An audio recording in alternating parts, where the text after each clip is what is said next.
Episode 150, Ironman 70.3 World Championships in South Africa with Adam Hall.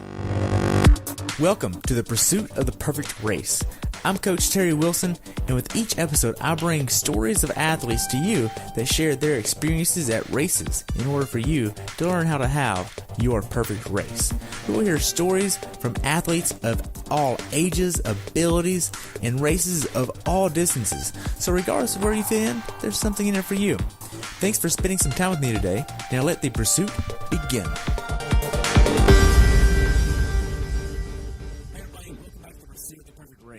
Today I'm talking with Adam Hall about his race that happened on September 2nd down in South Africa, known as the Ironman 70.3 World Championship. He had a time of 5 hours, 19 minutes, 24 seconds. The temperature on race day was 55 to 69, with the water temperature being 66 degrees, 11-degree difference between the women's race the day prior. I've been doing triathlons for many years now, and he came back on the show back on episode number 45, and I welcome him back now. Thank you so much for joining me again. Thanks for having me back. I'm looking forward to it. Awesome. So you qualified at Gulf Coast, right? Yeah, Gulf Coast 70.3 back in May. Nice. So now that you actually got to experience everything, how was all the trips and everything that you've been doing? Man, South Africa was amazing. It was everything that I wanted in a world championship event. I talked to people. I had a couple friends who've done Kona, a couple friends that have done a few 70.3 world championships. And, I didn't know what to expect from a pomp and circumstance, aspect, if you will, how we get treated as athletes, not only by, Ironman and the event per se, but, volunteers are always great, but, how the city handles it and how the community supports it. And I could not have asked for anything more. I think I had made a comment at one of my Instagram posts or something like that the course is gorgeous and it's the most beautiful I've ever seen. But the people of South Africa they stole the show. They were the story. They were absolutely amazing. Wow. So how's your training been going since Gulf Coast? Gulf Coast was kind of good. Since Gulf Coast has been good, what I did was I had two early 70.3s that were kind of close together with Haines City, and which is kind of like a lead-in for Gulf Coast. And then I trained pretty hard during the summer. When I was putting my year together, the plan was to do train hard for the summer, go do Boulder, and then come back and do New Orleans 70.3 in August with hopes of qualifying for the 2019 70.3 World Championships in Nice. Well, when I qualified for South Africa in Gulf Coast, I wasn't going to pass up the opportunity. So, of course, it kind of changed some things around what my approach was going to be, take some of the pressure off of me for New Orleans. I can just kind of show up, go have fun, hammer it, and kind of throw caution to the wind and see what happens. I really wanted to experience a world championship event, and I was able to do that. And I'd love to go to Nice, but, it was really, just to get the opportunity to go to South Africa, took some pressure off. So the summer, I trained real hard. I kind of experimented with a few things. I've tried a few things maybe that I wouldn't have tried if I wasn't going to the World Championships, if I didn't already secure that experience, if you will. Some equipment changes, maybe thought about changing with the, crank lengths and stuff like that. Not that I haven't done, but, things that I'm looking into doing now. And so still training hard, but a little less pressure on me, if you will. Went to Boulder. Did not have a good race in Boulder at all, but probably had the most fun I've had at a 70.3 in a really long time. There's a picture of me I was looking at the other day, and my face just tells the story. I was in complete, right in the center of Suffertown, and I just got like a smirk on my face. So, just smiling, enjoying it, really enjoying why we do what we do. Wow. So what all have you experimented with? Well, one thing, just an equipment change in my Arrow helmet. Nothing huge, but last year I did a 70.3 distance race in Punta Cana, Dominican Republic, and it rained extremely hard. And I had a nice, iridium visor that was completely useless on that day. I couldn't see anything, and I ended up dropping out of the race. So only race I've never DNF'd for, but it was a lot of lightning. I didn't really feel safe. So I got a flip-up visor with my helmet and made the decision that I was never going to do a 70.3 again without a flip-up visor, or some way to remove that visor in case I needed to see. And then, of course, the first 4 or 5 miles in Boulder 70.3, my visor fell off. So I pretty much made the decision that I'm getting away from that helmet. It's just cursed. I'm going to go get something that's got a nice magnetic visor on it that I can take on. I don't have to worry about whether or not I want to go with the iridium visor or smoke visor, a tinted visor, a clear visor, because for South Africa, I had the same, questions. The women's race was sunny. They had some warmer temperatures, so I'm not going to say it was any better, any worse than what the guys went with.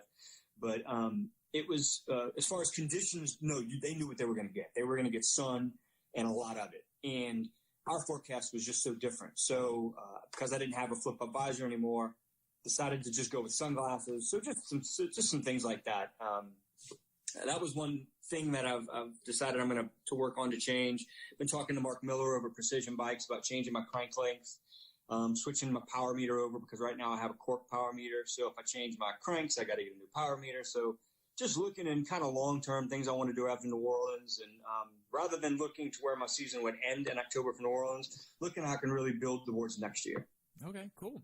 So going into Worlds this time, how was your training? Training was good.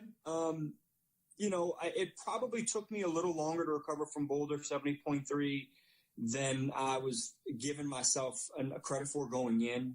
It was really hot for that race, and I did not particularly have a good race. I just didn't execute a good race plan, a good nutrition plan.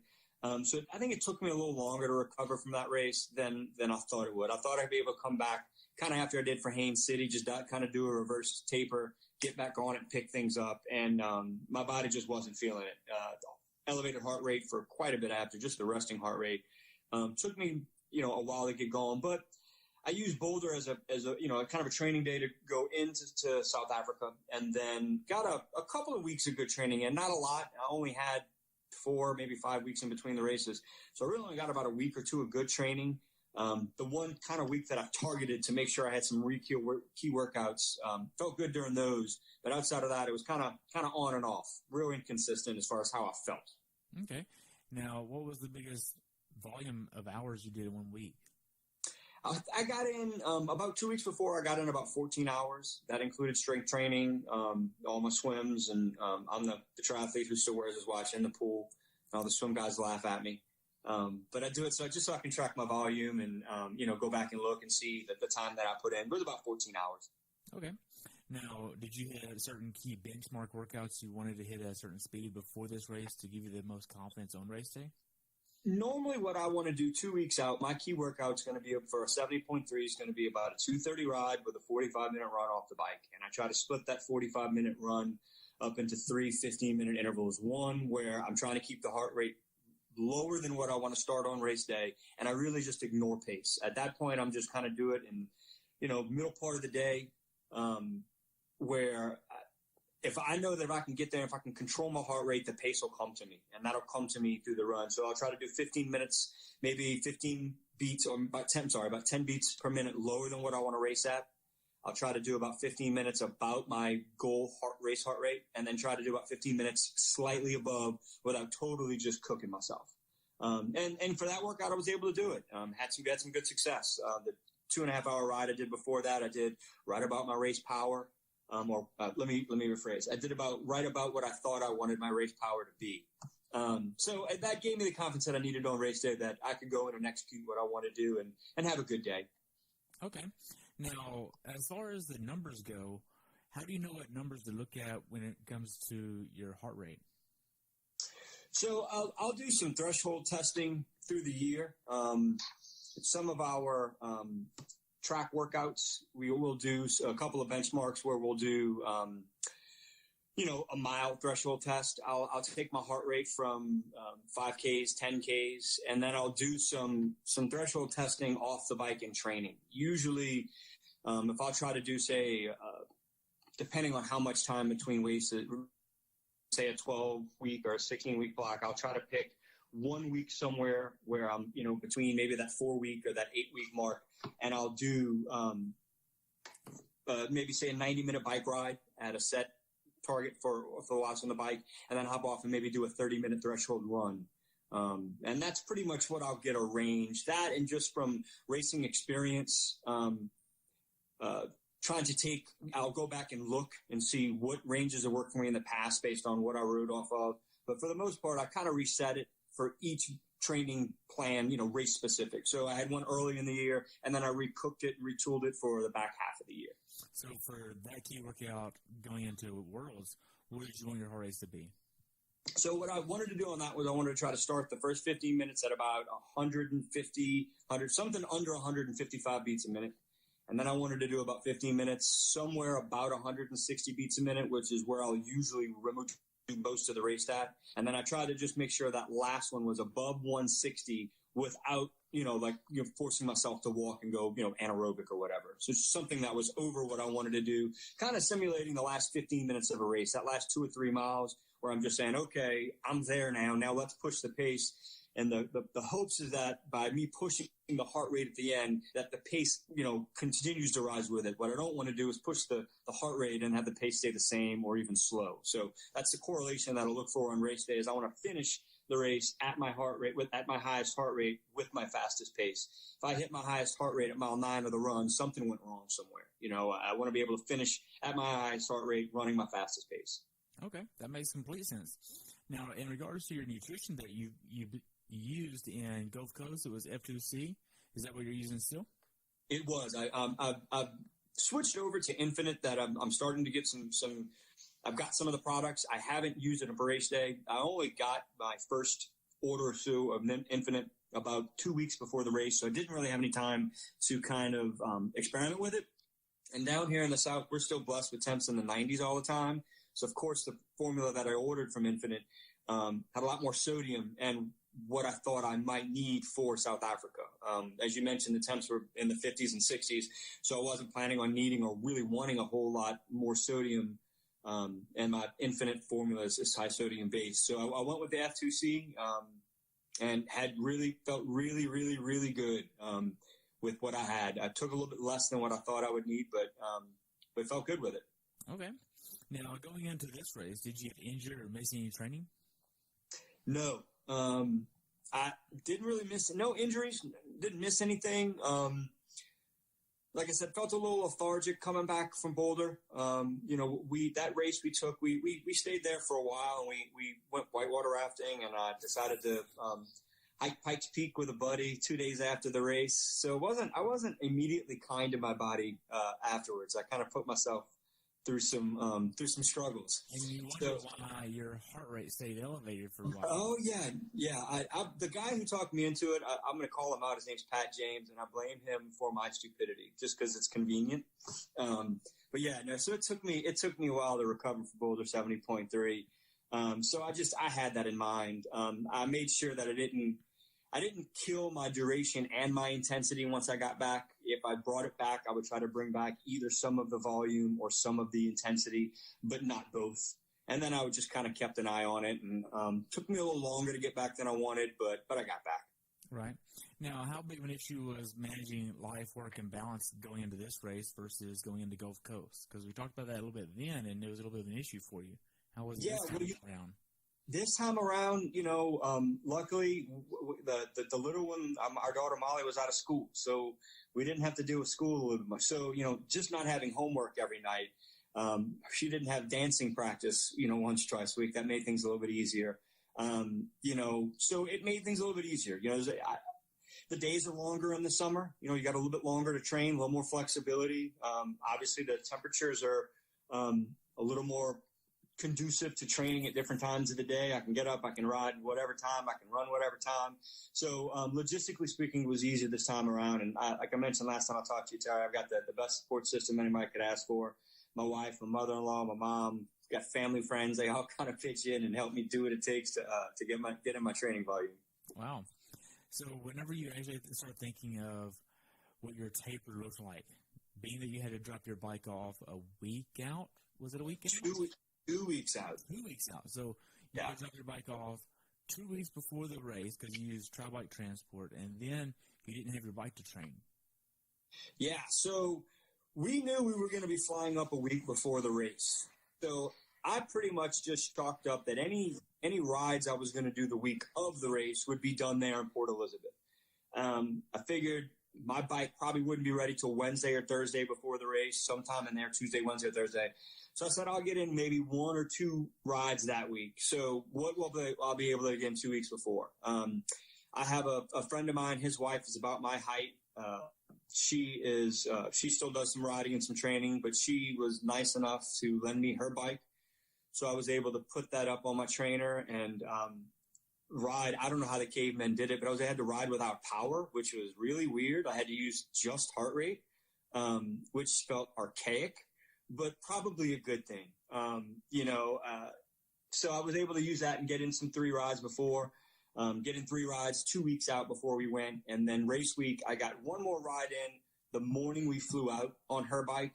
And then I did one ride while we were in Port Elizabeth. They did on 2 or 3 of the days before the race officials and Ironman were great and nice enough to do. They did escorted rides where they would have the roads closed. And I mean, it looked like Peloton. I mean, 300-400 people for a guy who hates group rides. It was crazy. And I hate group rides. And I was so nervous. So if I'm on a group ride with 4 triathletes, I'm the guy hanging off the back 8 bike lengths because I just don't like being in groups. I do most of my riding on a trainer. And not only was it the athletes racing, but it felt like locals showed up. They didn't look for wristbands to check. It was just people showing up, and it was an escorted ride. So that wasn't much training on that ride. It was escorted for about 7 miles, which is the first 7 miles of the course, which is all uphill. And then the escort stopped. So at that point, you had the option to turn around and come back. You can continue on and ride the whole course or ride a portion of the course. And I decided to ride a portion of the course.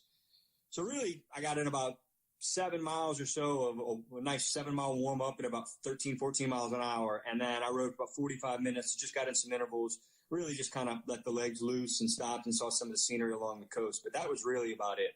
Wow. I know Kitty posted something that she had a slight issue right after the escort stopped. Did you see anything like that? I think she had her issue. I think she had that issue the day before I went.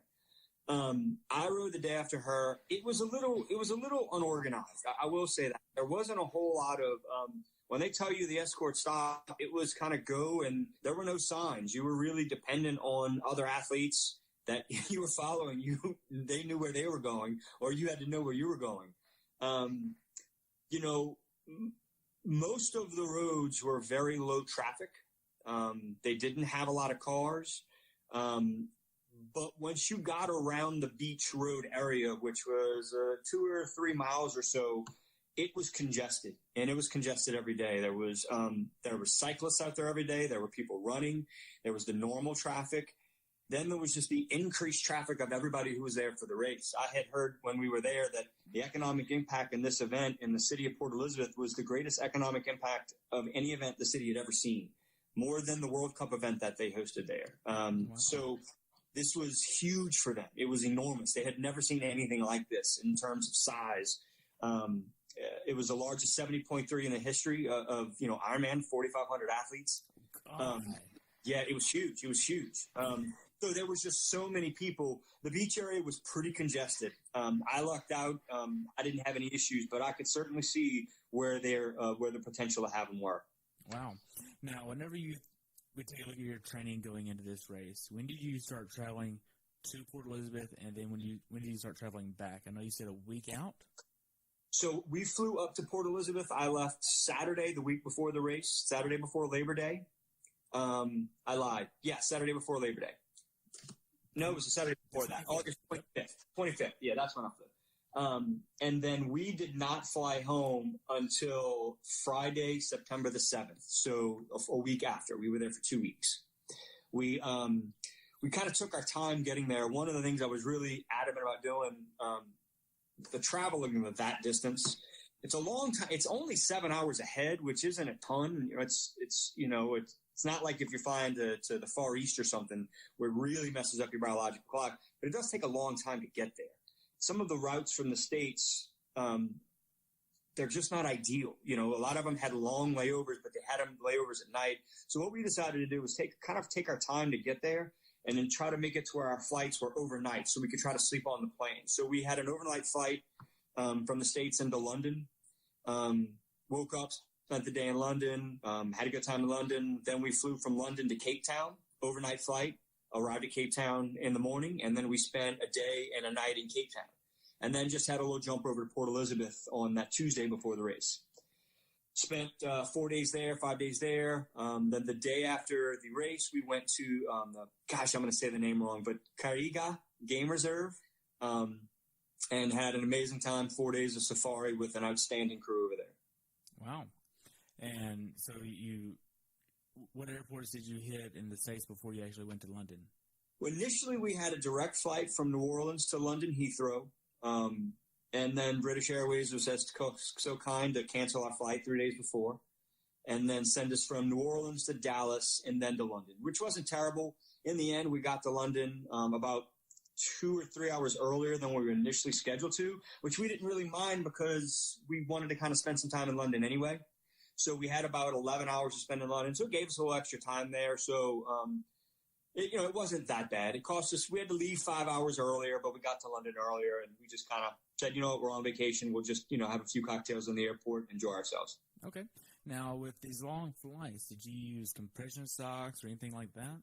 I did. I wore compression socks. So we flew from New Orleans to Dallas, Dallas to London, London to Cape Town, Cape Town to Port Elizabeth. So the two longest legs of the flight were from New Orleans to London Dallas to London was about 9 hours.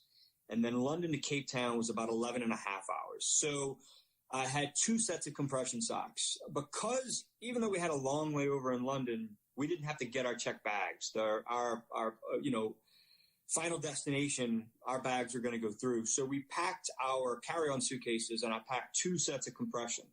So I wore 1 set of compression on the plane, and then when I got to London, I just kept those on, and then took a hobo bath in the restroom at the London Heathrow Airport before we flew on to South Elizabeth. Then I changed my socks there and put on another set of compression there.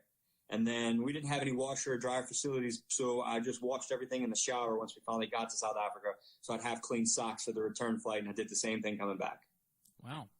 Now, whenever you actually got to Port Elizabeth and you get your checked bags and you walk outside, what was your first impression? Hey, everybody, I just want to say thank you for listening to the podcast, and I just want to let you know that I've enjoyed having so many people on this show, and I couldn't really do it without your support. Thank you so much for tuning in, listening, and being a part of what I'm doing. If you would, take a few moments to leave me a review over on iTunes. It would help me out tremendously, and enjoy the show. Walk outside. What was your first impression of South Africa? In baggage claim, my first impression was, oh my gosh, look at that big pile of bikes. I bet a bunch of people are freaking out. I'm not joking, there was probably 15 or 20 bikes unclaimed sitting in my baggage claim. And I just started to get a little nervous that, is my stuff going to make it? How unorganized is this going to be? What did I get myself into? We had spent a day in Cape Town before and got a little taste of what we thought the culture was like and what the people was like. It's a little different. Cape Town, Western Cape, Port Elizabeth, Eastern Cape, the culture is slightly different, but it gave us a good heads up. We caught an Uber to the flat that we stayed at. He could not have been nicer.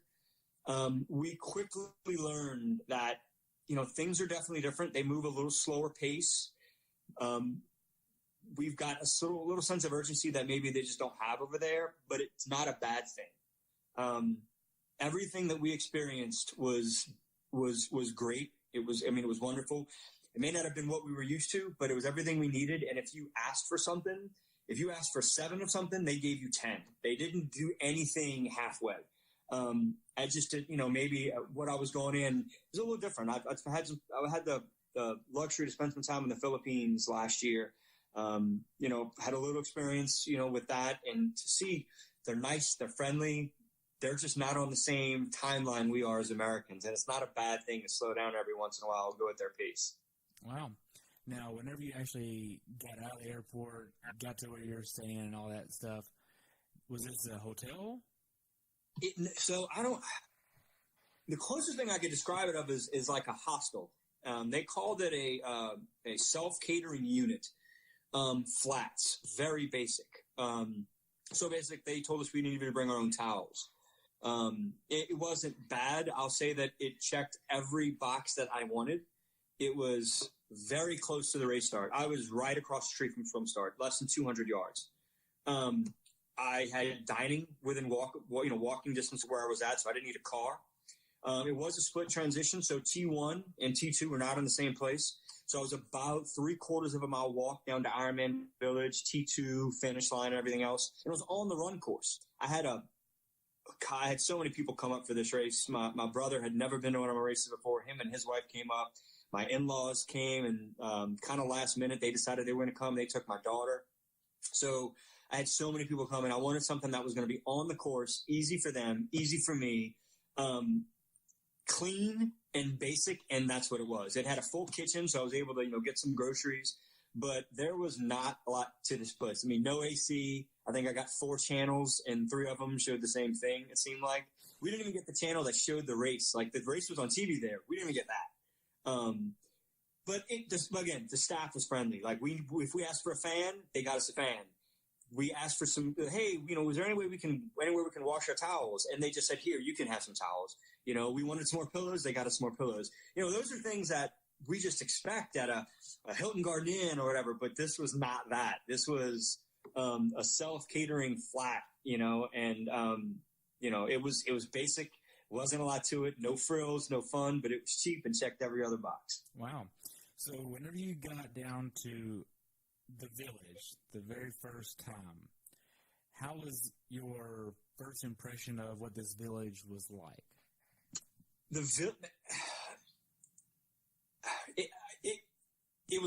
was in awe. I really was. The size and scope.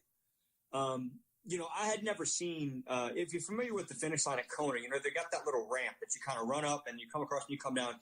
I could see that ramp at this 70.3 World Championships. And I had never seen that ramp at any other race, not a 70.3 World Championships.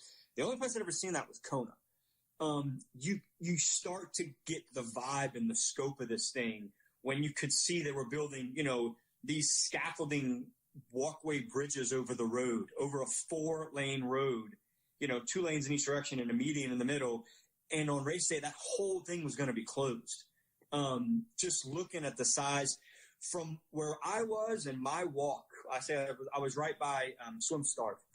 And if I was going to walk from my flat down to the finish line, about 3/4 of a mile, every day before the race, all day was jam-packed with spectators and athletes of every country. People were eye-watching, sizing each other up, you got a couple, USAs, just the whole area had so much energy. The race venue and the finish line outside was huge. They had like a little cultural tent set up. They had, local entertainment, local shops. And then you went inside across the street to the boardwalk, which is where registration and, kind of like the vendors were. That was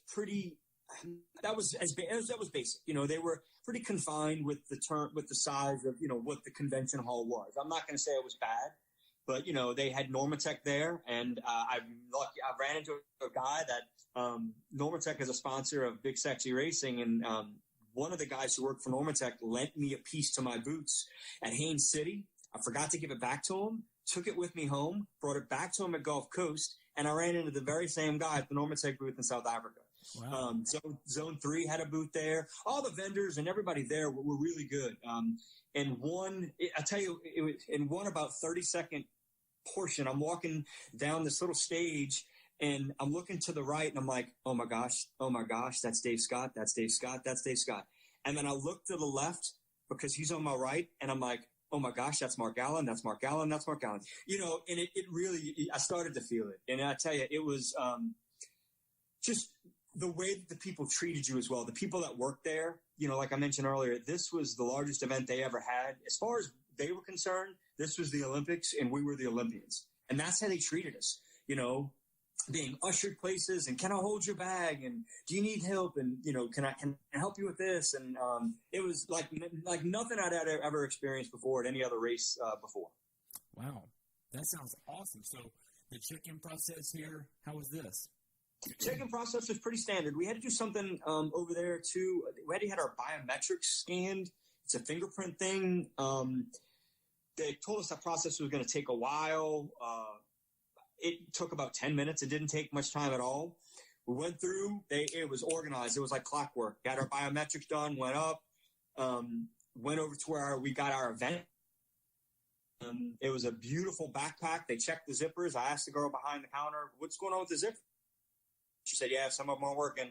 So mine worked. They gave me the bag, went over, got my stuff, and I was out of the registration process. It probably took less than 25 minutes, 30 minutes for the whole thing. Real quick, just a note on the bags. The reason I wanted to mention that to you, some of the zippers weren't working, and to show how they stepped up to the plate, how they really just went all out on this one. They told us at the athlete banquet that because they had so many issues with these zippers, every athlete who did the race, whether they had issues or not, they're going to send everybody a brand new bag. So if your bag had one, you still worked, you're going to have two bags. If not, you're going to get a new bag, and I feel like Ironman they get the knock a lot of times for cutting corners sometimes and, being all about the money. But, they did right on that one right there. So. Wow.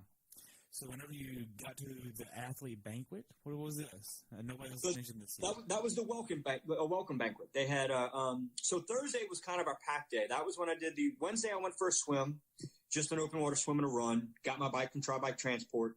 Thursday I went for that organized group Peloton ride, and then Thursday afternoon they had the Parade of Nations, which was a walk through the Boardwalk Convention Center, and then after the Parade of Nations, they had the welcome banquet, which was over on the cricket fields near the boardwalk area, which was kind of like the hub of all the activities.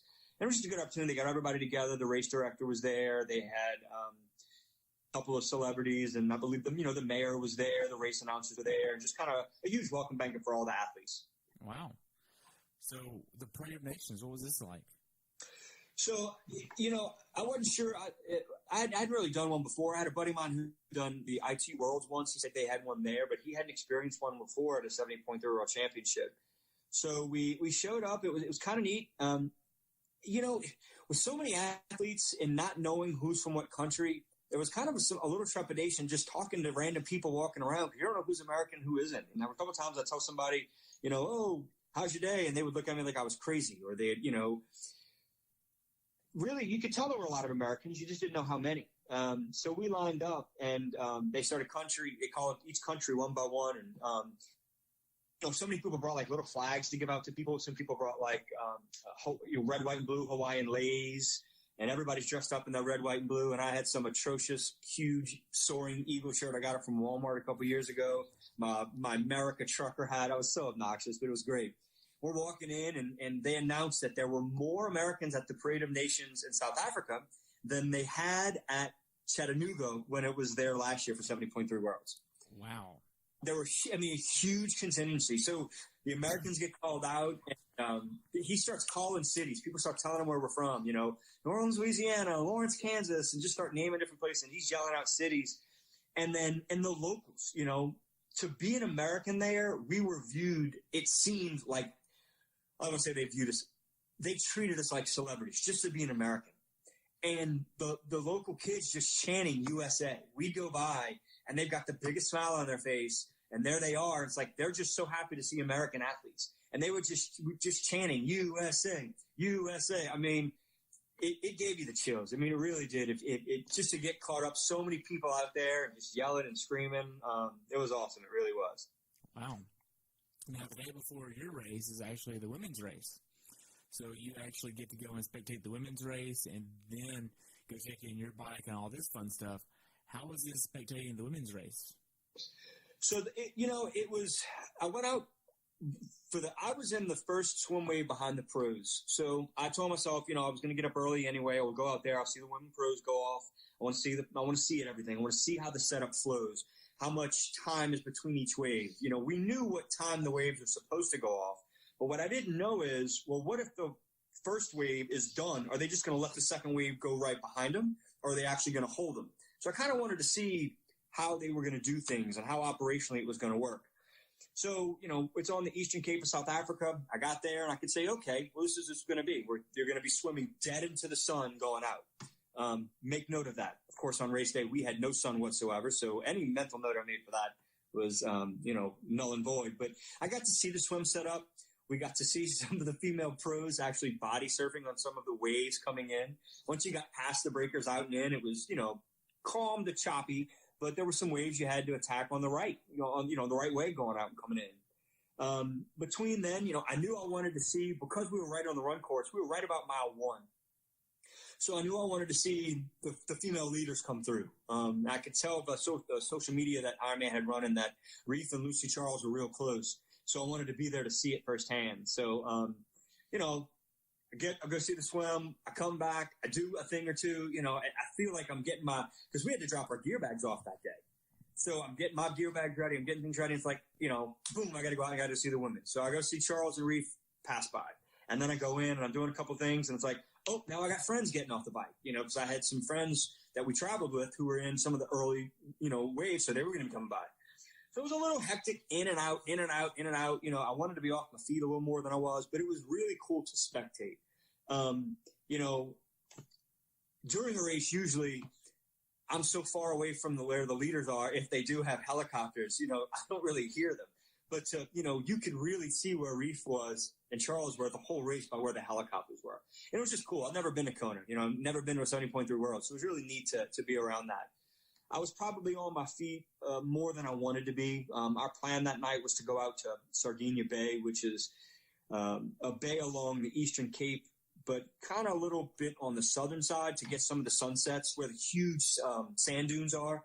And I had that was the day my brother arrived, his wife arrived, my mother-in-law, my father-in-law, my daughter arrived. And I wanted to get everybody and go out there and see this great magical sunset night for the race. But I decided against it and just stayed at home and watched some Netflix. So I was probably on my feet a little too much spectating, but it was still good to see how everything was kind of, operating. Wow. So did you go and see the finish line and see people finish? I did. I went down to the finish because we had to drop our T1 bags off. I lied. We had our T2 bags. We had to drop them off. And I knew we would not have access to those race morning. And that was right at the finish line.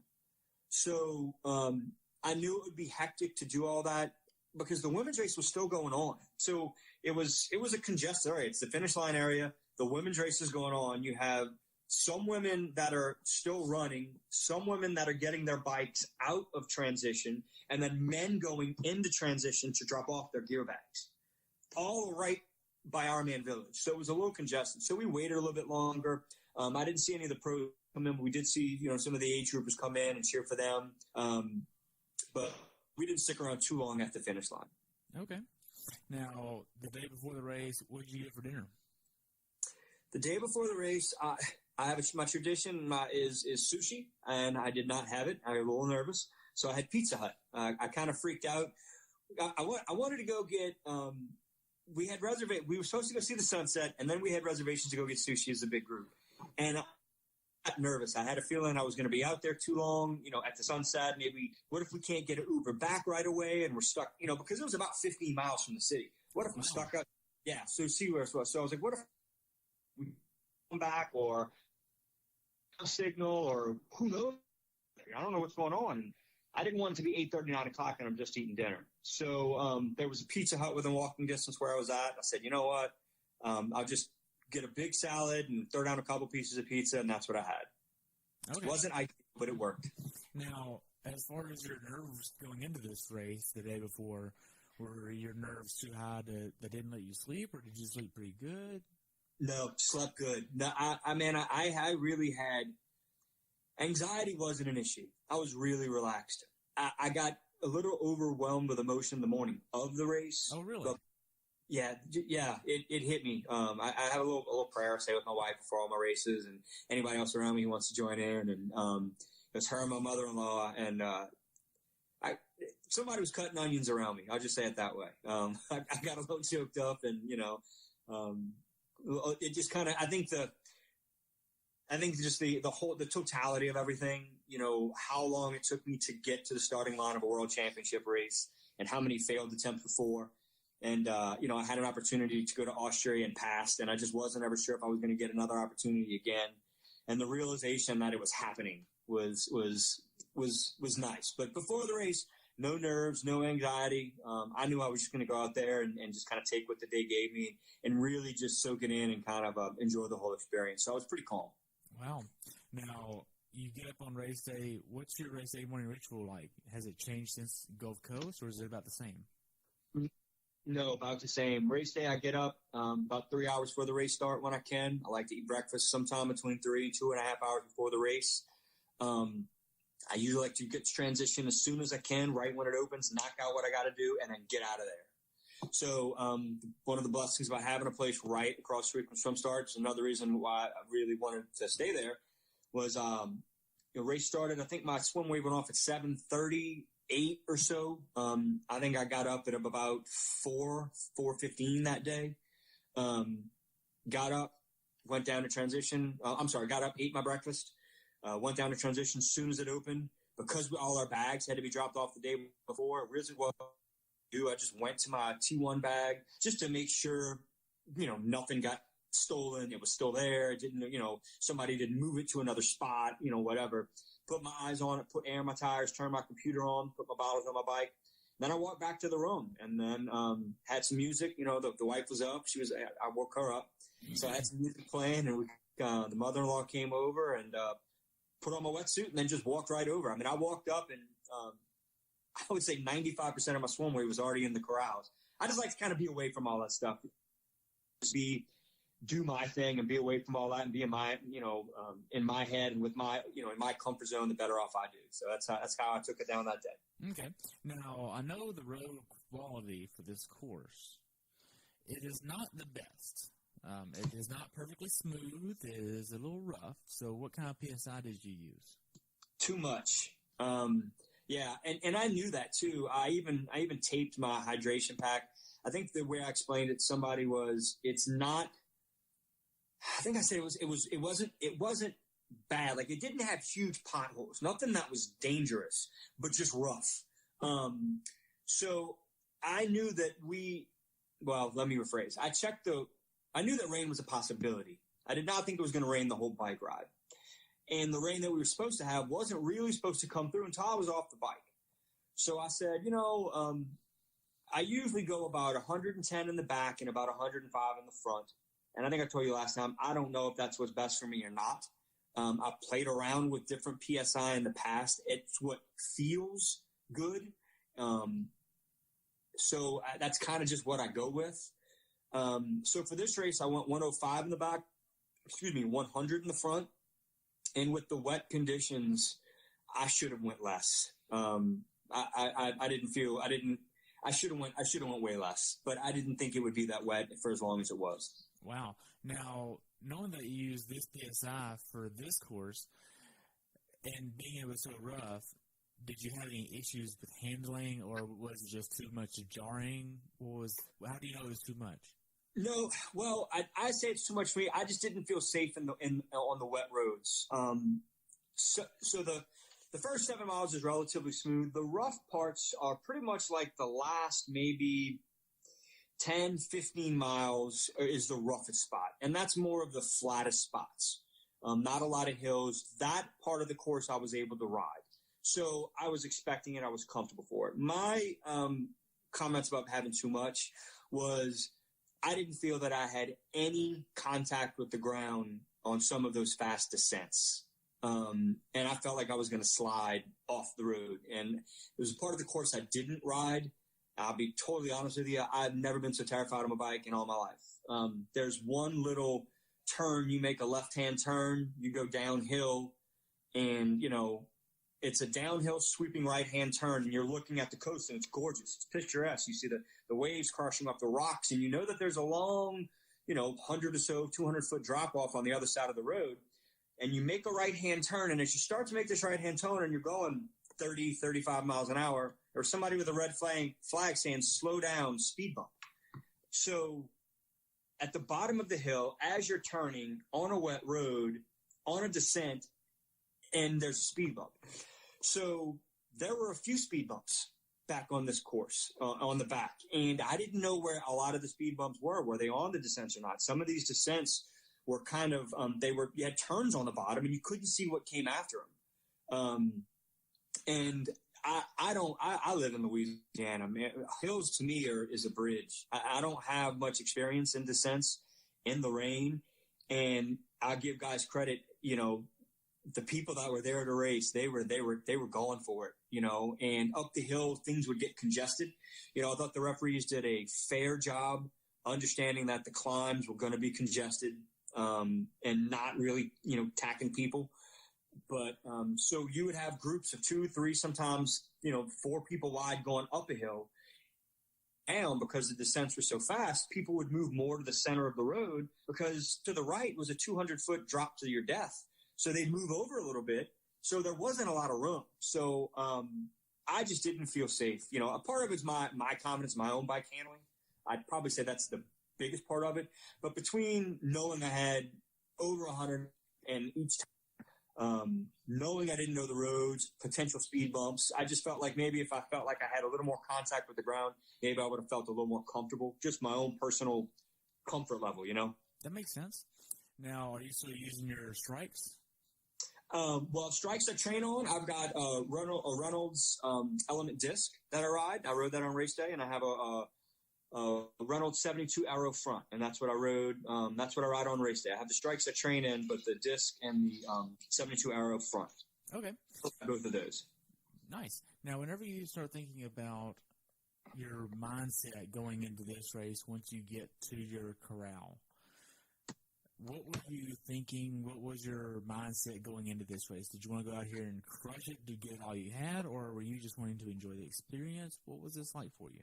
So the mindset going in was, still in the World in 70.3 is where I want to have my best race this year. So I wanted to walk away with this race with some attainable information. I had a really, really bad day in Boulder. It was just my heart rate was high. I wasn't able to hit what I wanted to on the run, on the bike, and then I wasn't able to really run at all. So I just kind of walk it. So coming away from this one, my goal was to push, knowing the temps were going to be cooler, much cooler than Boulder. My goal was to push a little higher watts than what I normally do. I normally ride, I'll shoot for a 75%, intensity factor for the bike to run on that. So I wanted to average a little higher than that and to see what I would run in good conditions. Knowing I was going to have good running conditions on a flat course, which is what I'm going to have in New Orleans, this was my time to experiment. Still have fun, enjoy the experience, but I wanted to see what kind of run I could have on a similar course as New Orleans, maybe pushing, a little more watts than I normally do. The swim, the plan was to just feel comfortable, enjoy it, and, I don't ever really have a swim time goal in mind. I just want to swim hard and swim, kind of traffic free if you could. Pick a good line, swim straight, feel comfortable, get out with no issues. Okay. Now, just to kind of put this in perspective, you had about a minute faster here than you had in Gulf Coast, about 2 minutes slower in T1, and then the bike was a little bit slower. I think we can contribute that to the actual road conditions with it being wet, maybe a little bit too much PSI and whatnot, and all that fun stuff. But we'll get into the details of that here in just a second. So whenever the swim actually goes and gets going, how did your swim wave go for you? Good, man. I tell you, the way they did the different corrals, I thought was so they did age group wave starts, and they did 15 athletes every 10 seconds within that. So you in your age group. They would have one large age group followed by one small age group. So, for example, I was in 44 males. I want to say the age group behind me was like males 70 and over. And then the age group behind them was like male 30 to 34. So it was like big age group, small age group, big age group. So I knew that there was not really going to be a whole lot of the 30, 34s. They weren't going to catch me. They weren't going to swim through 2 age groups to make it into where I am. So I knew that if I need to pick a good spot in the start and try to find somebody good, that I'm not going to have to worry about catching any ahead of me, because the only body ahead of me was the pros, and I'm not catching them. So I knew that I wasn't going to have to deal with congestion so long as I picked a good line, and it was a really straightforward course. Out from the shore, one left-hand turn. You could see all the buoys from the shore. So it went good. Kind of stayed good. It wasn't really congested, not really at the turns. It was really, really smooth. The only congestion I really saw was coming back to shore. just because it was kind of hard to see where the swim buoys were. Where the swim exit was. There were so many people and so many other inflatables and things over there that things kind of spread out. But that's when I felt like I kind of started passing the most people. So I think that's why I felt the congestions, because I gained more ground coming back than I did going out. Wow. Now, the women that I interviewed made note that once they got out about 400 yards, the temperature of the water increased so much that they could actually feel that. Did you feel this as well? No, I didn't feel no, not really. To be honest with you, I didn't even think about the water temperature one. I went for a practice swim on Wednesday, and I remember when my face hit the water, I remember telling me, like, it hurt. It burned for about 45 seconds. And then it was still cold, but it kind of got better. And I'd heard a lot of the girls say that you could feel it. In some spots it was cooler, some spots it was warmer, and then coming back it got cold. We didn't have any of those issues. I mean, practice swim, I think I went with a silicone cap underneath, the race cap. This day I just had the regular latex cap that they give you. And I had no issues. I didn't feel anything. I did see the divers at the buoys. They had some divers down beneath kind of looking at you. That was cool. But I didn't feel anything different with the water. I didn't feel anything. I didn't feel any changes in the temperature or anything like that. Some swells, it's a little chop, but nothing, no temperature differences. Wow. Now, whenever you start getting out of the swim out is kind of a little bit tricky here, right? Because you have the swim out, then you have to run to the mat, and then that is actually included in your swim time, and then after that, it's still quite a good ways before you actually get to the wetsuit strippers that are not on the sand and to transition area, right? Is that right? It is. I looked for the timing mat at swim exit, but I never did see it. I mean, obviously they had it buried under the sand, so that's why I didn't see it. I wasn't necessarily cold hard looking everywhere for it. I was, about getting off, taking my wetsuit down. But yeah, part of the swim was a beach run. They said it was 75 meters, I think is what somebody said. I looked for it. I didn't see it, but yeah. And then part of the transition, having to put everything in a bag, that was part of the transition that slowed me down, but it slowed everybody down. Everybody had to go with that. I'd much rather just run to my bike, put on my helmet, and go. I'll leave my shoes on my bike. We were able to leave our shoes on our bikes, but we had to put our helmet and everything in a bag. And I had loaded it up with some cold weather gear, depending on what they were saying we could have some little colder temps than what we had. So just having to deal with that. I dumped everything out and I had to put it all back, having to put your wetsuit in a bag. All that stuff kind of took time. So it was a little more tedious than what transitions normally are, but a lot longer, very large transition area. So, just a lot of distance to cover. Okay. Now, in regards to the rain, when did it start raining on you? Was that on the bike? It was raining in transition. It was raining when I was coming out of transition, yeah. Okay, so it was raining when you were in the water. I don't know. I was swimming. You're already wet. Yeah. But when I could tell, one of the things that I thought about was one of the decisions I made. I had put a pair of socks in T2 and a pair of socks in T1. I normally don't ever wear socks. But if it was going to be cold, living in the South, I tell Joey all the time, socks to me is cold weather gear. That's the only reason I wear socks on the bike, if it's going to be cold. And I remember looking at the ground and seeing standing water in transition and saying, I'm not going to wear socks because it's just going to get soaked running to my bike because my shoes were on the bike. Maybe I could have put my shoes in transition, but again, I just didn't think about it. So it obviously had done some raining from when I was in the water to when I got out. I don't specifically remember seeing rain, but I've looked at some pictures of me starting the bike and it was raining. There was some rain coming through. Okay. Now, you get it ready to get on the bike and mount the bike. Everything's going pretty well for you at this point in time. What was your strategy for this bike ride?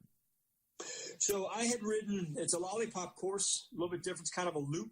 And then the out and back of the lollipop is maybe halfway through the loop, if you will. So I had ridden the loop portion. So I'd ridden about 28 miles of the course.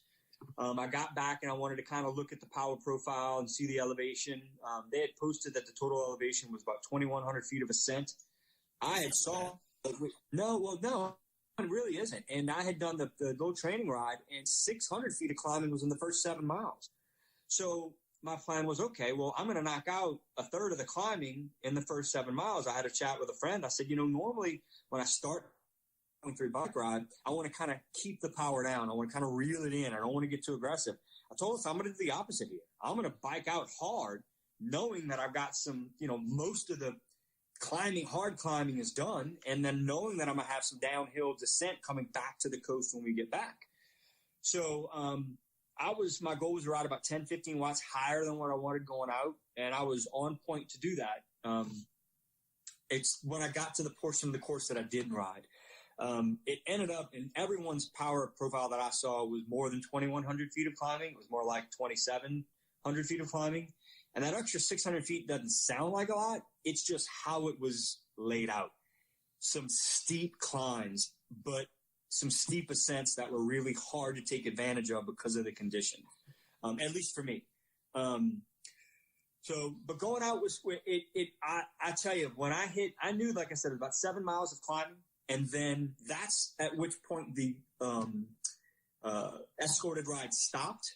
I knew that. And that went to a T. I felt great. There was tons of room on the course. I was, on par with what I thought I wanted to do. Then the race happened. Then things really changed. And then, that's when the plan shifted for me. Wow. Now, did you use power for this bike course? Yeah, I did. So now with your power, what was your goal power-wise? So I wanted to, I can't remember what I did Gulf Coast at, but I want to say I did it like under 70%, like 168 watts or something like that. And I rode 230 something. I'm not a big guy. I don't push a ton of power. My FTP is probably 215, 220 or so. So for this one, I wanted to push a little more. I wanted to push about 180 watts, about something 80% or more. I wanted to give myself a harder effort to see how I ran. Like I said, for Gulf Coast, I think I was about 70. I know what I can run after 70%. What can I run after 80? And that's what I wanted to find out. So that was my goal, to kind of maybe do that first 7 miles at about 90%, and then reel it in on the back half. And I nailed it for the first 7 miles. It was, the stuff after that, Nice. So were you going to hit a certain cadence number then? No, I don't stick to a cadence. I ride cadence by feel. Normally I feel comfortable 85 to 100 on race day. Anything below 85, I start feeling that it just feels like I'm pushing too hard. Anything over 98, 99, and I feel like I start hopping on the seat. One of the reasons I want to go to shorter cranks. I want to be able to crank out some higher cadences in races. But I don't stick it. And I'm looking at my numbers, looked at them earlier, and I averaged right at 85 with my bike cadence. And that's with the hills and with some of the climbing and with coasting a lot of descents, so that's about where I'm normally at. Nice. So what was your power for this ride then? So my normalized power was 180 watts, which was right at 83.5%, which is, ironically enough, it's the highest power outage and 100% completely inefficient, totally not the way that you're supposed to ride it. But because I was so scared of my life on the descents, and I knew that this was not going to go well from a race perspective, I said, well, I want to still get my power numbers. I still want to get the power up. So I said, well, I'm just going to hammer all the hills and literally ride my brakes to go down on the other side. But I wanted to tax the legs. I really did. That became midway through the race on the bike. I even told myself, I said, I'm a big college football fan, and they say when you get like a team who goes to a big college bowl they're not supposed to be, and then you get another one and they say, oh, that team's just happy to be there. I was laughing at myself going, I'm just happy to be here, man. I'm just happy to be here. But the plan became, get the watts. Get your watts on the bike, however you can get them, and then see how you can run. So it was about 84%, 83.5% on the bike intensity factor. Nice. So we talked last time about your VI index at Gulf Coast and how it was at 1.7, I think it was, if I remember. It's been a few days since then. But what was it for this race? Let's see. Gosh, I don't even remember. And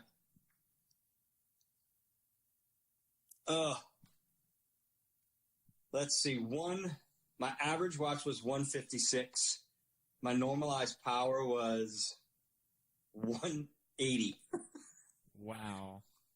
Yeah. So 156 average watts and 180 normalized power. So completely inefficient. Wow. Yeah. That's nuts. Now, as far as the bike ride goes, how was we know the road was bad, but did you see a lot of flats or mechanicals or anything like this? Not a lot. Not really a lot of mechanicals. I could count the flats I saw on one hand, even with the wet roads. Not many flats. No real issues. Penalty tent seemed not overly crowded. I thought there were certainly a lot of officials on the course. I didn't see them call anybody, but I saw people in the tents. But like I said, overall, I tip my cap to, man, some of these guys, Rick Westlock, I see some of the times that these guys threw down. And I'm just impressed, especially the people, that don't ride in those conditions all the time. I was telling myself, I was trying to make all the excuses I could riding out like, oh, that's just the Europeans who are riding that fast. All these people passing you, that's just the Europeans. They're used to this. And then I got passed from a guy who's from my hometown. And first I was happy because I had a faster swim than he did. And then I was like, he's just a maniac. He's a maniac. But man, yeah, kudos to all those guys who could take advantage of it. From a temp perspective, it's a fast course. I mean, from a temp perspective, that was a day. You saw what Jan did. I mean, the times were amazing, but you had to have some stones to go after it, and so hats off to those guys. Wow. Now, whenever you think of the bike course, whenever your wheels fell off, when did this happen and what happened? I'd probably say it was right about the time I had in contact with the first speed bump. Well, let me say this. Coming off the first descent, after mile 7, I knew there was a big descent there. I saw that for the training ride. So I felt comfortable. I'm going to stay in Arrow for this, and I'm going to see how it shakes out. And that was the first time I saw like 42 miles an hour in Arrow. And the guy, and that's when I started getting nervous because I see the guy in front of me, and I'm gaining on him. And as he gets a little more nervous, he's moving more and more left to the center of the lane. And now I'm kind of boxed out. So now what do I can't even put my hands on my brakes because I'm not going to get out of that Arrow position. So that was the first time saying, okay, you're not comfortable descending like that. You need to come up with a new plan.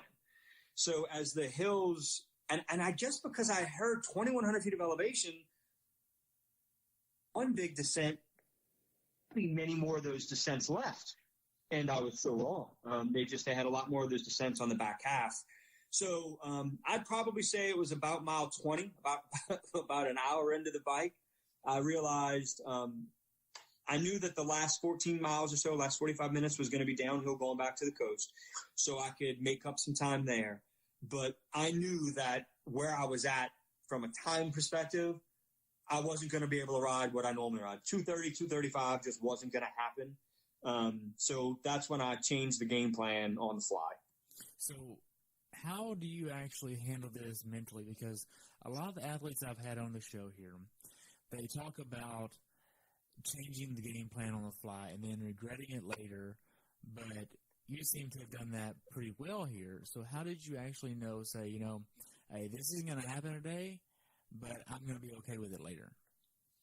I'll be totally honest with you. I wish I had another answer. Terry, I was scared on the bike. I mean, I'm making light of it. I'm making a joke about it. But, I was so tense. I had no other options to ride that course the way that I did. There was no me not riding down my brakes. I'm happier because I know I had a pretty good run after, so I can feel a little bit better about it. Had I went and had a terrible run, I probably maybe would have a different feeling about the whole day in the race and whether or not it was stupid to ride like that. Maybe I should have tried something else. But I feel pretty good about my run. But I just didn't have very many options. I had saw the bike times from some people that I know who raced the women's race and some very capable female riders. And this isn't to knock their performance, but they'd averaged a little under 20 miles an hour. And these are girls that are 21 and a half, 22 mile an hour, 70.3 riders. They're 235, 240 riders. They're not, 250, 255 riders. And so I knew something had to attribute for it, but I couldn't figure out what.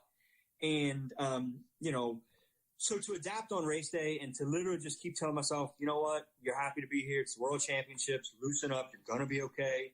Just take it easy. Have fun. Go to the run. And, you're going to a safari for 4 days with your family. Like, just kind of look beyond. And that's pretty much what I did. And it was part fear and survival, but I didn't really have many other options. Okay. Now, it seems like you had to learn to give yourself some grace along the way.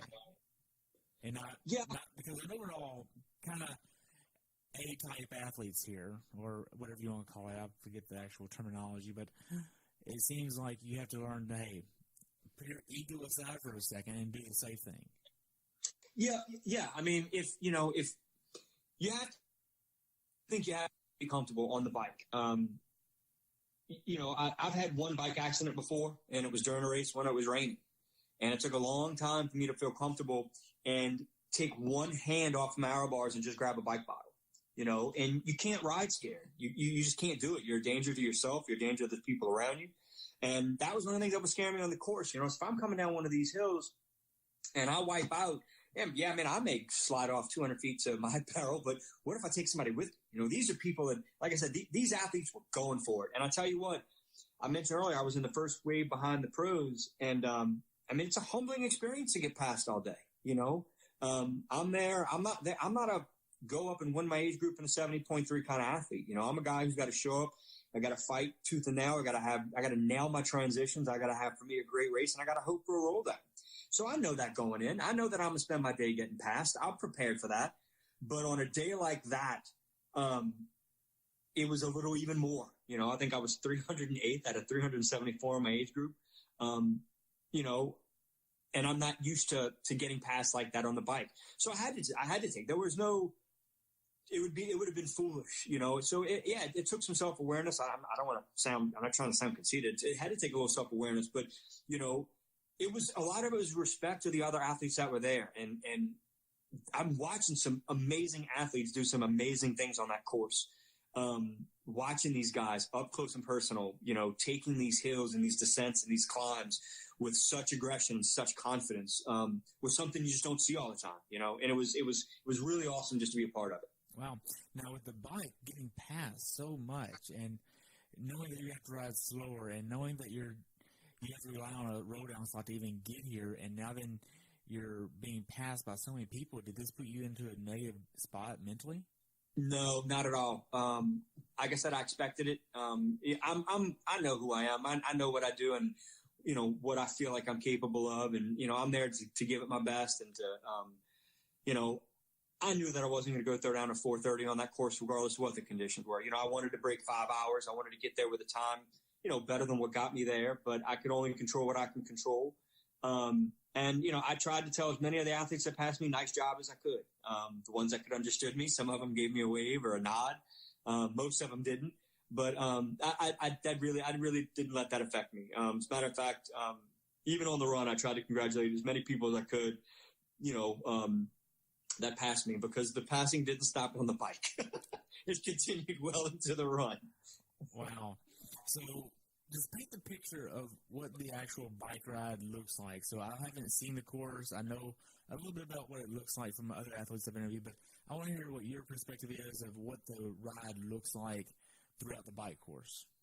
So, the first, you leave transition, you kind of turn, you start to go inland. You ride a little bit along the coast. You start to go inland. I would say picture any beach community, any community along the beach, and you're riding inland from there. As you continue, it got a little more rural. And that was about the first 7 miles. Then it got into, I'm not going to call it farmlands, but a real rural area. And that was probably 7-8 miles. And then you took a left turn down to go along the coast. And from a visual perspective, Harry, it's breathtaking. I haven't run like Big Sur, but I've seen pictures of people, and this looks like that. It was just amazing. Some small communities with houses, on these cliffside mountaintop, stunning. Some of the beaches, and it wasn't sand beaches, like rock beaches that just extended out hundreds of feet, and the waves crashing against them. And then you take one turn and you're looking in these, 200-300 foot high sand dunes. So that was an out and back, and that was the better part of another, say 7-8 miles coming back. And then by that point, you were about, 35, 40 miles in. And then you kind of turned back and you came back towards the coast, and a lot more of that, now you're riding back along the coast, but closer to shore, not really on the mountainside per se, a lot lower elevation. And same thing, just coast riding. I mean, it was the most beautiful bike course I'd ever been on. I haven't raced 70.3s, all over the world. I haven't done, Nice or any of those other races or those courses. But by far, it's the most beautiful course I've ever seen. Mostly coastal, some rural, and then the first few miles in the beginning and the end were, city, your basic beach community type. Wow. Now, the last mile before you start getting ready to get off the bike, are you doing anything different from a power, cadence, or heart rate perspective to start prepping for the run? Yeah, like I said, we were blessed with lower temps, so it was heart rate control on this day was a lot easier. The last mile or two, just started prepping for the run, looking to see, I guess how many athletes are around me. When am I going to come out of my shoes? Because, like I said, it's World Championship. Some of these guys were racing, and they were racing hard. I don't want to take a second and I start drifting over, come out of my shoes, and somebody, rides up behind me. Normal races in a 70.3, I don't get passed by that many people, and I work my way more to the front of the race, so it's a little less congested when I'm coming off into transition. This race was not that case. It was congested. So just kind of basically sat up, was able to get the heart rate down, spin it out a little bit for about 5 minutes, maybe, a little over a mile, really spin it out. And then once you got back on the beach, the last mile or two, like I said, that was the run course. We were kind of riding parallel with the run course. The bike course was 2 lanes. The run course was 2 lanes. So that's where all the people were. Just tri-clubs and, people, just spectators everywhere. It was amazing. So just soaking that in, really, just kind of soaking that in, getting ready to go see what I can do for the run. Wow. So you get to T2. How does T2 go for you? T2 was fine. I had to use the bathroom really, really, really bad. So that's really all. You're already with. I did once on the bike, but I had to go again coming out. And I thought about going again, but I knew I was coming into T2. But yeah, no, once on the bike, had to go really, really bad. But I kept T2 simple. Put on my socks, put on my shoes, grab my hat. But I forgot, normally my helmet has a visor. If you remember earlier, I told you I had to go with sunglasses for this one. I took my helmet off and I broke my sunglasses. So outside of that mishap, it went smooth. Went in, used the bathroom. I knew I wanted to run hard here, but I wanted to kind of ease into this one. Like I said, I knew my family was at mile 1. And anytime I start a run and my family's there, I'll always stop and I'll shake hands for all my friends and family that were there. I'll give them fist bumps and high fives. I kiss my wife. I kiss my daughter. So I didn't want to go into that, anaerobic pushing it, losing my mind. I wanted to kind of build up to it, get a nice mile warm up, and then pick it up from there. So transition was smooth. I took it easy. A long run. I saw the run course only measured, I think, like 12.9 or something like that.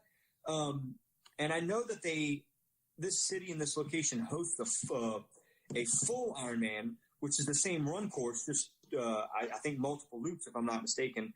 So I don't know if they changed transition or if the course is just always short, but we did have a long run. When we came in, we had to run all the way around transition. So I knew it was going to be a long run. Take some time in. I went and I saw where the first aid stations were. I also knew that these aid stations, they don't give you cups of water. They do sachets of water, which is a plastic bag. I went to high school in the 90s, and that's reminded me of the milks that we had. They switched milk from a carton to like these little plastic jugs or little plastic bags, and that's what it reminded me of.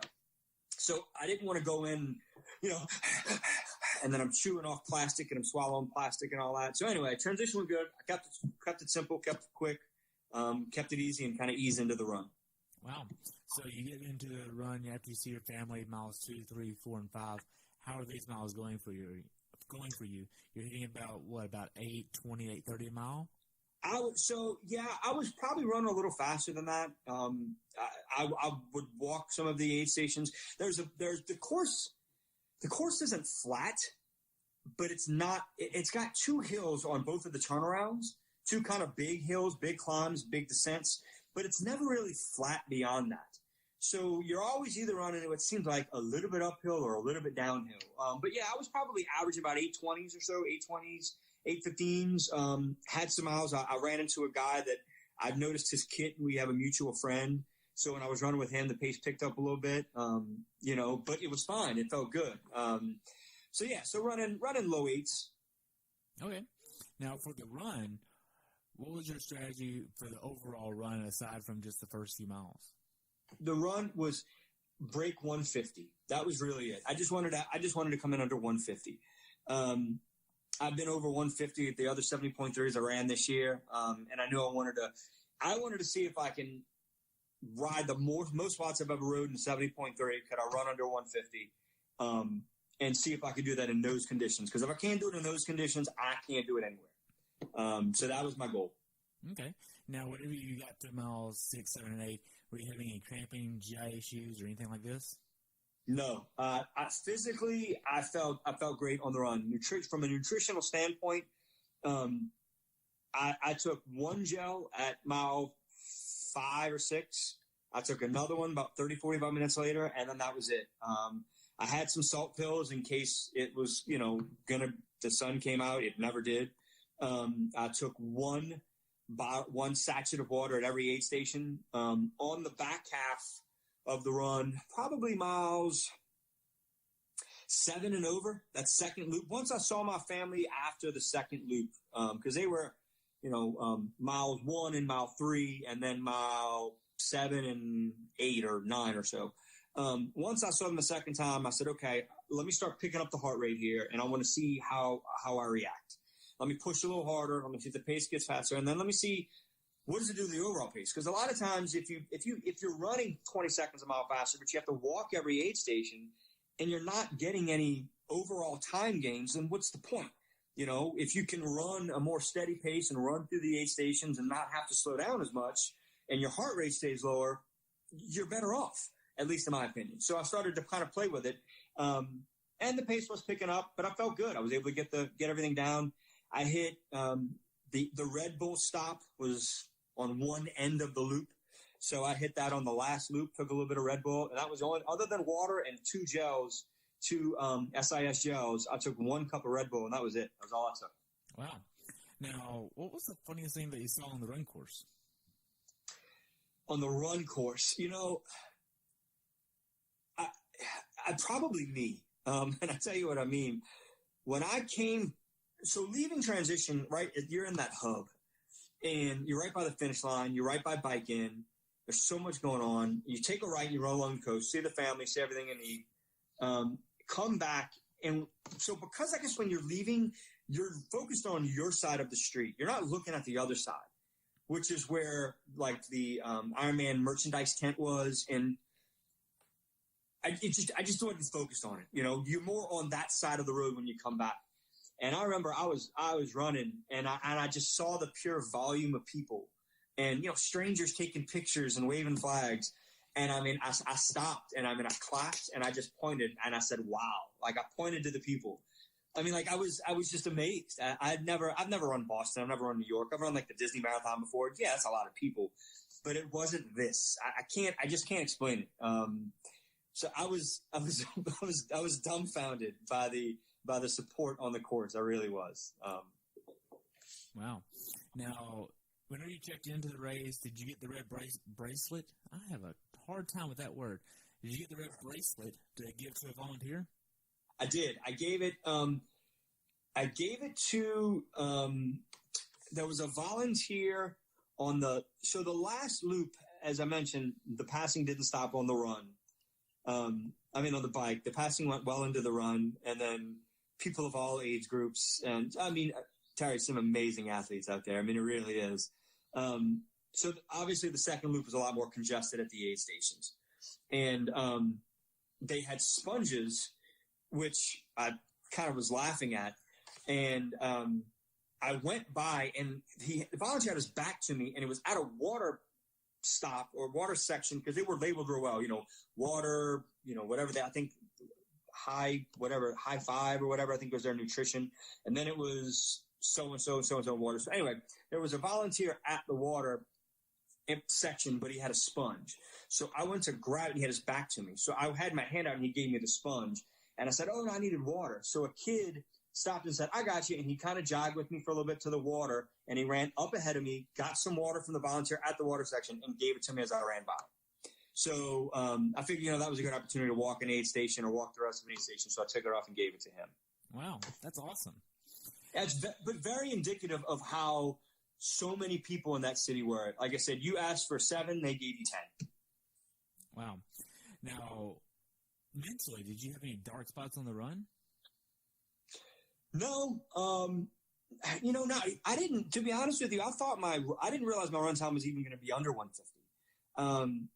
I didn't know my time was going to be 5:19. Honestly, it felt, as much as I was getting fast, I was like, oh, this is going to be like 5:30, 5:35. Like, I didn't look at overall time.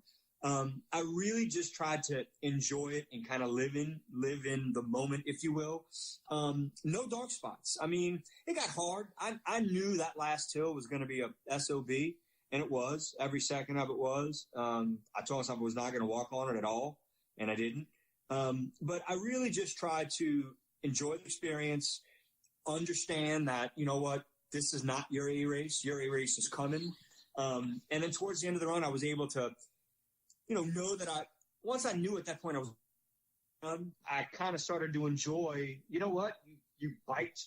I didn't realize how hard on the watch, but I knew I biked hard and you had a good run. So I started to really think about where things are going and, what I can build on. And no dark spots. I mentally for this race, I was smiling the whole day. I really was. I don't think you could have wiped the smile off my face. Some of the finisher pics didn't tell that story. I was making some really ugly, silly faces. But it wasn't a dark spot. I think it was more like trying to blow a snot rocket or just coughing or something. I don't know. But I enjoyed it. I really did. Wow. Now, what was the most memorable part about the run aside from the finish? Do you remember anything else you want to highlight? We had picked out a spot for my wife and daughter to meet me right before I came in to finish the race. And my daughter had a little American flag she was going to give me that I was going to carry across the finish line. And if I send you any pics, that'll be the picture I send you, is me at the finish line with my American flag. So we had picked out a spot beforehand. And as I'm coming in, I'm all zipped up and I'm ready and I'm looking and they're not there. And I told myself, normally I would freak out. I'd be like, where are they at? I can't believe they're not there. But I just kept telling myself, you'll see them. Don't worry. They're going to put themselves where you know you're going to see them.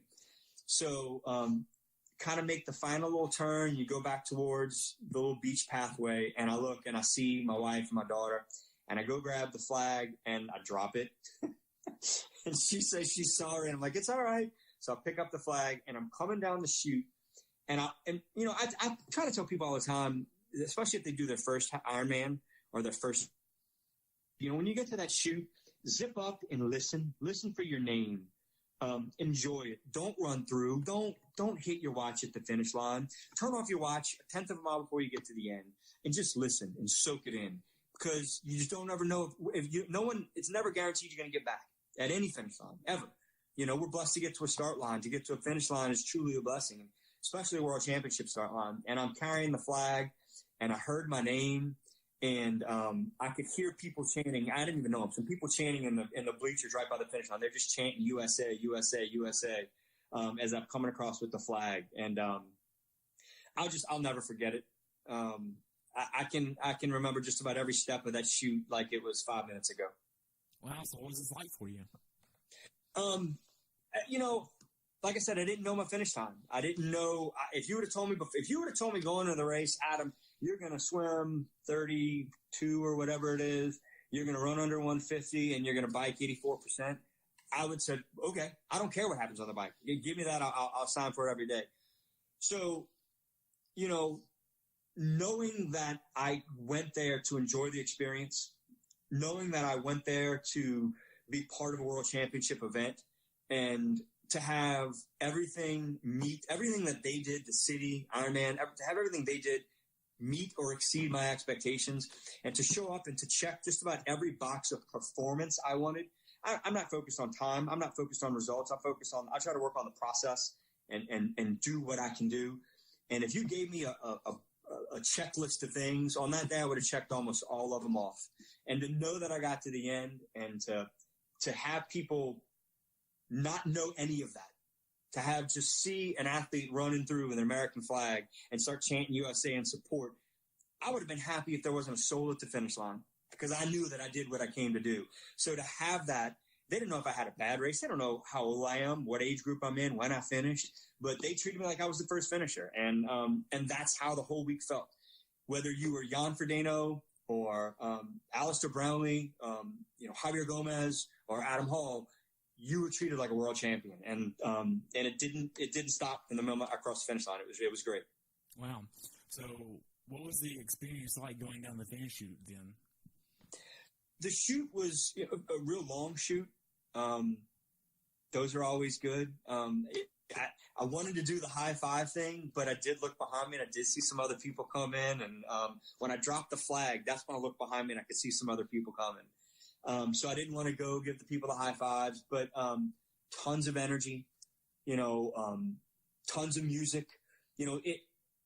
I don't know if they took this finish line from Kona. I don't know if it was the Kona finish line, but visually, that's what it was. I mean, it was the spectators weren't just on behind a barricade. There were bleachers set up. They were on top of you. There were layers of them.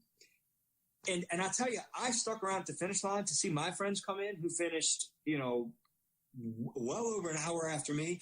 And that energy stayed like that at the finish line for hours on after, it was, I said, I don't know what Jan feels like to come across first. I don't know what those guys, I don't know what it feels like to grab the tape at those big races, but I know that that's what it felt like. What I felt like has to be close to what they felt like. That energy was just, wish I could put it in a bottle and bottle it up and just get a drink whenever I want. Wow. So after you crossed the finish line, you stuck around a little bit. What did you do next? Ran into a guy that I'd met beforehand, chatted with him for a bit, got my medal engraved, hit the beer garden, met Mark Allen. He asked to take a picture with me so we could post to his Instagram account, or at least that's the story I tell people. But I did meet Mark Allen. Then we had to get our bikes out of transition at like 2:30. We had to get them out or something like that. The one knock logistically for the race that I'll say is Tri-Bike Transport was like more than a half mile from the finish line. It was a walk. So we it got cold. Once I got done with the race, it started raining again. Then the temps dropped. Then the winds picked up. And then I was really started to really, think how lucky we were. Because if I tell you, and I have some video of it, not only did the temps drop, the wind picked up, but it started hailing. And there's video of, I had just got my bike we're taking it out of Tri-Bike out of transition. We're taking it back to Tri-Bike, and I walk out of a tent and it starts hailing. So I've got to lean my bike against a barricade, because otherwise, but nickel-sized hail. It was coming down. And if that front would have been 7 hours earlier, that would have been going on during the race. I don't know what I would have done. I tell you what, I wouldn't have finished what would have happened. But so got the bikes, walked the bikes back to Tri-Bike Transport, took the wheels off, did everything I needed to do. And then my brother that was in town, he was at a little burger and beer joint right across from our flat that he get there for like 3 hours. So I met up with him and had some drinks, had some food. I think I had my third hamburger of the day when I met with him. And just really me, my wife, my brother, and my sister-in-law played giant Jenga and drank beers and ate burgers until it was way too late. And then we went to bed for the night. Wow. So looking back on it, how could Ironman have made your race experience at this race even better? One little thing, from an experience standpoint, Parade of Nations was a little unorganized, and I thought they could have given us a little better direction on where to go. The athlete banquet was nice. My wife enjoyed it. $35 was maybe a little bit expensive, and then we also had to buy bottled water while we were in there. I thought maybe they could have given us some bottled water. What was it? You had to buy for the athlete banquet. They didn't give us. They had to pay, like, for the guests. They had to pay $35 to get in, and then we still had to buy bottled water when we were there.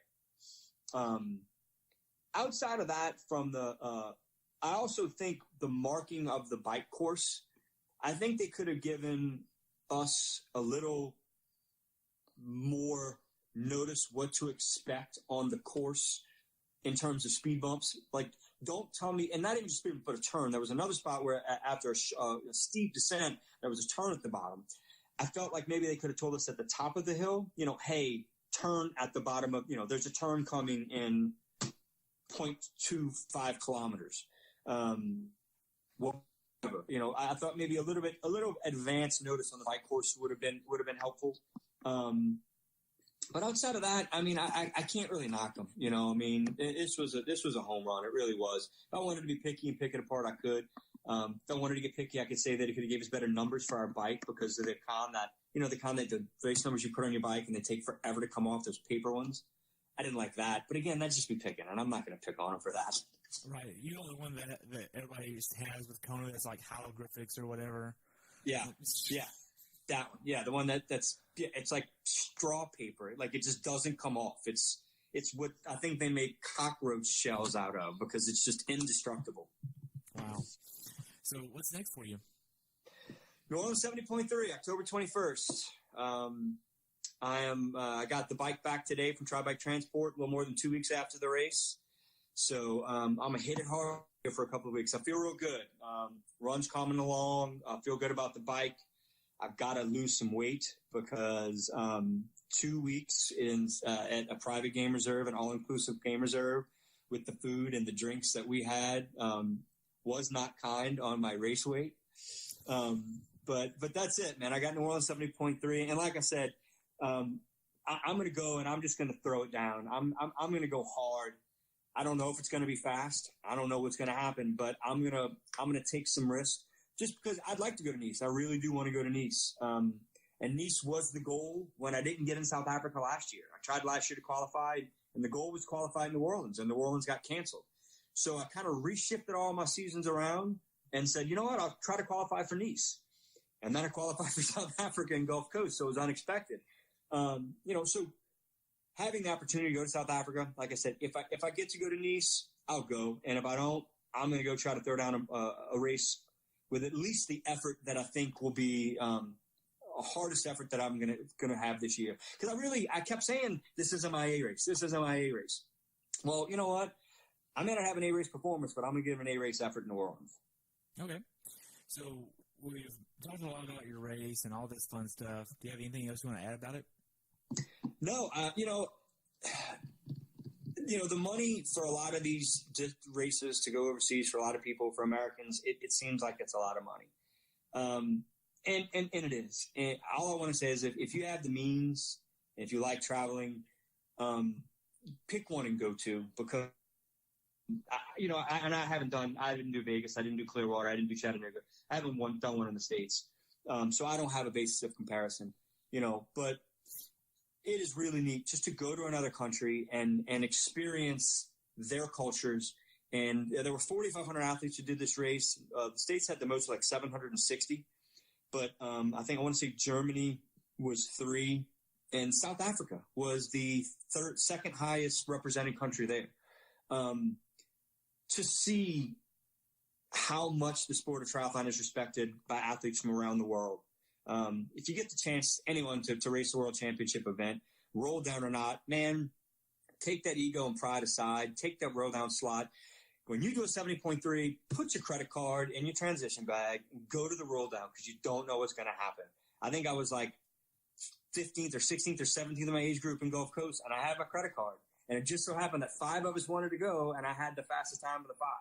So, if anyone gets the chance and you're thinking about it, it truly is a once in a lifetime experience to go through something like that. Especially if you're someone like me who, you're not going to go do Boston every year. You're not going to go do, you're never going to make it to Kona. The only way ever going to get to Kona is with a legacy slot. I know that. I'm not a Kona guy. I've accepted that, So if you get the chance, go take advantage of it and make every second count.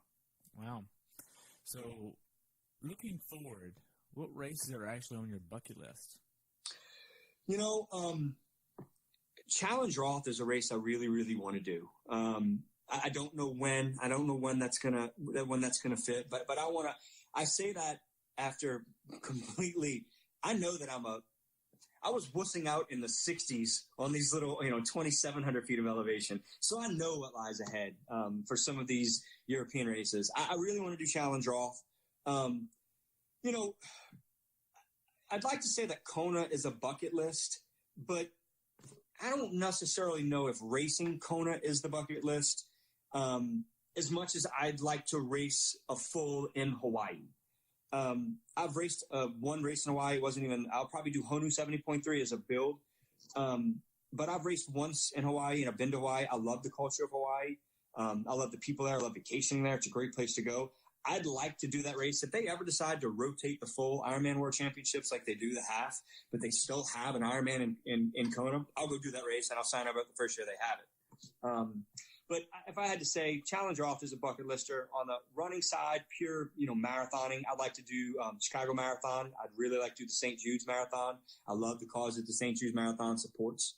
But those are probably some of the ones that are high up there in my soon-to-do list, before I get too old.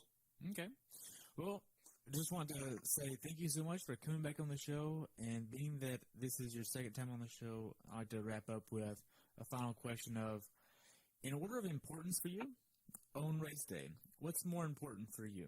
Mental grit, nutrition, or fitness? Mental grit. I think if for me, like I made this statement earlier, I'm not about results. I'm about processes. And I thoroughly believe in whether it's professionally, if you do things the right way, the right things are going to happen. And when I say mental grit, that's the mental toughness and the mental grit to try your best to have control of the situation, own the situation, be in the moment, accept the reality of the challenge ahead of you, but don't let it overwhelm you. Understand that what you're doing is difficult, but don't let it consume you. You've got to adapt. Mental toughness doesn't just mean going hard all the time. Mental toughness sometimes means not going hard. You need to have the courage to push when you can and the wisdom to know when you can't. And if I have the mental grit to mentally feel like I put myself in the right position to do things, sometimes the fitness won't be there. I'm not a pro. I have a full-time job, full-time dad.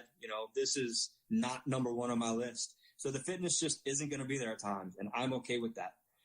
Sometimes the nutrition is not going to be with that because you know what? I'm not a nutritionist, Even the best in the world make mistakes when it comes to nutrition all the time. Sometimes things just happen. Sometimes you take a chance and it doesn't work out, but the time you took that chance, it was the best chance and the best move to make. So I think mental grit. If you mentally prepare yourself going in, if you have realistic expectations, like Mike Riley says, I hope you have the race you trained for. You're realistic about your expectations. You're realistic about your plan. You do your best and you execute as close to what you thought you could. I think you won the day. Wow. Well, Adam, thank you so much for spending some time with me today. I've enjoyed hearing about your race, and I look forward to following you at New Orleans. And in the future, I would love to invite you back on after New Orleans. Yeah. Let's hopefully it's got some good news when we talk about Nice. Nice. We'll talk soon, okay? All right, we'll do. Thanks for tuning in today. I hope you were able to learn something from today's episode. If you enjoyed the show, please take a minute to leave a review on iTunes or share it with a friend. Be sure to subscribe so you never miss an episode. If you'd like to see pictures from this athlete's race, learn more about who I am, what I'm doing, or be on the show yourself to share your story, check out my website at CoachTerryWilson.com. Until next time, continue the pursuit.